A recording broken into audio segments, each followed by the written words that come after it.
जीता मजा मारल जीता। Mixed by David Ricky. मिले आजो घर हनिया में वही मजा मारल जीता मजा मारल जीता। रात भर छौड़ी तू ता फोनवा करो हे हमरा लोही बोलाई तू ता मिले नया रोहे एगे सुन रातो रात भर छौड़ी तू ता फोनवा करो हे हमरा लोही बोलाई तू ता मिले नया रोहे ताकि हाली सुबह निकाल जोग छोड़ी ना ता मामला बिगाड़ जीता।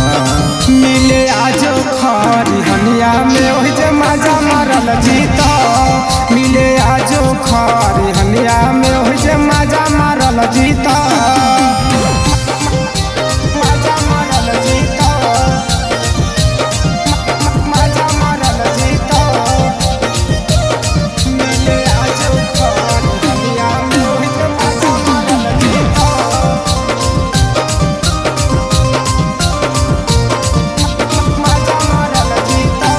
माथा बले हिली हसाल ललटनिया लिहा बार चटैया गे बिछैबो ओहि जे करल जीतैटा हे गे सुन माथा बले हिली हसाल ललटनिया लिहा बार चटैया गे बिछैबो ओहि जे करल जीतैटा। तोरा चढ़ल जवानी के पानी गे छौड़ी पतई पर झारल जीता मिले आजो खरी हनिया में वही जे मजा मारल जीता मिले आजो खरी हनिया में वही जे मजा मारल जीता मजा मारल जीता मजा मारल जीता। मिले आजो खरी हनिया में वही जे मजा मारल जीता